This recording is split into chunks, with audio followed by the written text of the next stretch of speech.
Mr. Ashik Bhagalpuri, you are a state president of Indian Union Muslim League. Right now you are holding a press conference on Farbizganj police firing. As a state president of Indian Union Muslim League, what is your first reaction? Why the state police opened fire on a peaceful demonstrator? जो अमन और सुकून से demonstration हो रहा था, जो तहरीक चलाई जा रही थी और अपने रास्ते की डिमांड को लेकर आवाम वहां पहुंची थी, वहां पर इंडियन यूनियन मुस्लिम लीग की टीम लेकर मैं 3 दिन रहा फारबिसगंज बरादर। मैं आपको बता दूं, वहां पर जो हमने देखा वो सब गरीब लोग हैं, मफलूकुल हाल लोग हैं, मुफलिस लोग हैं, जिनके पास कोई हरबे हथियार नहीं होंगे। वैसे लोग मासूम बच्चे को भी गोदी में लेके, औरतें भी, मर्द भी, जवान भी सब जा रहे थे सड़क तोड़ करके अपने रास्ते को क्लियर कराने के लिए। उनका मंशा नहीं था, ना ही उन्हें खदशा था कि पुलिस गोली चला देगी। लेकिन गरिमा मलिक एसपी मौजूद थी, वहीं पे एसडीओ अशोक चौधरी भी मौजूद थे, बीजेपी के एमएलसी अशोक अग्रवाल मौजूद थे, उनका बेटा सौरभ अग्रवाल भी मौजूद था। और एसपी गरिमा मलिक ने कहा शूट देम, गोलियां चलने लगी और गोलियां 250 राउंड गोली चली है बराबर। 250 राउंड गोली में एक 8 महीने का मासूम बच्चा मोहम्मद नौशाद भी मारा गया है। मैं पूछना चाहता हूं, जो लोग कह रहे हैं कि ये पुलिस की कार्रवाई हुई, पुलिस ने मजबूर होकर गोली चलाया, तो पुलिस मैनुअल क्या कहता है कि प्रदर्शनकारियों पे पहले सीधा गोली मार दो। ये गोली सीने में मारी गई, सर में मारी गई, इसका मतलब हत्या करने की नीयत से मारी गई। ये सीधा सीधा जाके मर्डर है। जी, 20 दिन हो गए हैं, नीतीश गवर्नमेंट ने अभी तक एक भी पुलिस ऑफिसर को सस्पेंड नहीं किया है और एक भी विक्टिम के लिए पैसे का अनाउंस नहीं किया, सिवाय एक 6 महीने के बच्चे के।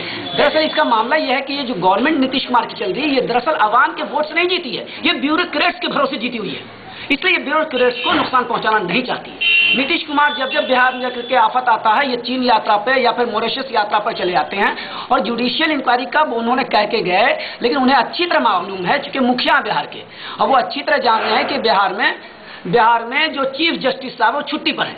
इसलिए उन्होंने जुडिशियल इंक्वायरी की डिमांड कर दी कि जुडिशियल इंक्वायरी होगी, चाहे चीफ जस्टिस साहब जब छुट्टी से लौटेंगे तब तक में देर हो चुकी होगी, लोग खामोश हो जाएंगे, तहरीक नहीं चलेगी, आंदोलन नहीं होगा। एक बात ये कही जाती है कि न सिर्फ ये कि उर्दू मीडिया इस मामले में बहुत ज़्यादा नहीं बोला है, बल्कि जो मुस्लिम लीडर्स हैं, सो कॉल्ड मुस्लिम लीडर्स हैं, वो भी बहुत खामोश रहे हैं। शो कॉल्ड मुस्लिम लीडर के मुताल्लिक़ अगर आप बात करना चाहेंगे तो दरअसल जिनको हम लोग मुस्लिम लीडर कहते हैं वो मुस्लिम दलाल हैं, वो ट्रांसफर करने वाले दलाल हैं।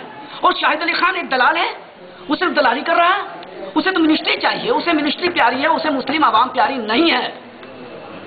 और मैंने बार बार जाके लिखा है, मुसलमानों से भी मैंने गुजारिश की कि आप ऐसे दलालों से बचिए जिन्होंने कौम की हमदर्दी नहीं की, चाहे वो किसी कौम के हों। जिस दल से, जिस ग्रुप से, जिस समाज से लोग जीत के जाते हैं, आवाम उन पर भरोसा करती है, लेकिन वो जाके वहाँ दलाली करते हैं। देखिए आशिक भागलपुरी साहब, कई सारी पार्टियों का वफद जो है गवर्नर से जाकर मिला है, लेकिन एक भी मुस्लिम तंजीमों का वफद आज तक गवर्नर से जाकर इस टॉपिक पर नहीं मिला है। दरअसल अफसोस इस बात का है कि मुसलमान 63 साल में इतने पिछड़ चुके हैं कि उसी पिछड़ेपन का एक एहसास मैं आपको करा रहा हूँ कि आज मुस्लिम तंजीम जो बैठी है वो कल 22 को मिलने जा रही है गवर्नर से। ये भी एक पिछड़ेपन का हमारा एक एहसास। आपके वफद में कौन कौन लोग होंगे? हमारे वफद में जाके भारतीय मोमिन फ्रंट के राष्ट्रीय अध्यक्ष डॉक्टर महबूब आलम अंसारी साहब होंगे।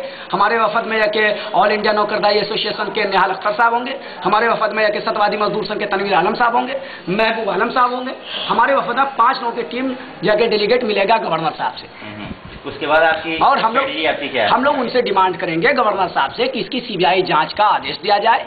बिहार में जो पुलिस रक्षक की शक्ल में जनता की रक्षा करने वाली थी, वही पुलिस गोली हाथ में लेकर के मासूम जनता का खून बहा रही है। यहाँ अराजक स्थिति पैदा हो गई है, बदउनवानी फैल चुकी है। ऐसी स्थिति में महोदय, आप राष्ट्रपति महोदया से अनुशंसा करें कि यहाँ राष्ट्रपति शासन अविलंब लगा दिया जाए, क्योंकि जान माल की रक्षा नहीं होगी। क्या मुस्लिम तंजीमें स्ट्रीट पर उतरने का कोई प्रोग्राम है आप लोगों का? हाँ, आगे भी प्रोग्राम है। अगर इसके बाद भी नहीं माना गया, हमारी डिमांड सीबीआई जांच नहीं पूरी की गई, तो हम लोग वो कहते हैं रोजा, जिसको भूख हड़ताल कहा जाता है शुद्ध हिंदी में, हम लोग मुस्लिम तंजीम में हम लोग रोजा रखने का, वो निश्चितकालीन गैर मुद्दती तौर से हम लोग रोजा रखेंगे। और ये काम हम लोग करेंगे, कोशिश करेंगे कि हम लोग फारबिसगंज में जाकर ही ये काम करें, क्योंकि घटना वहाँ की है दोस्तों।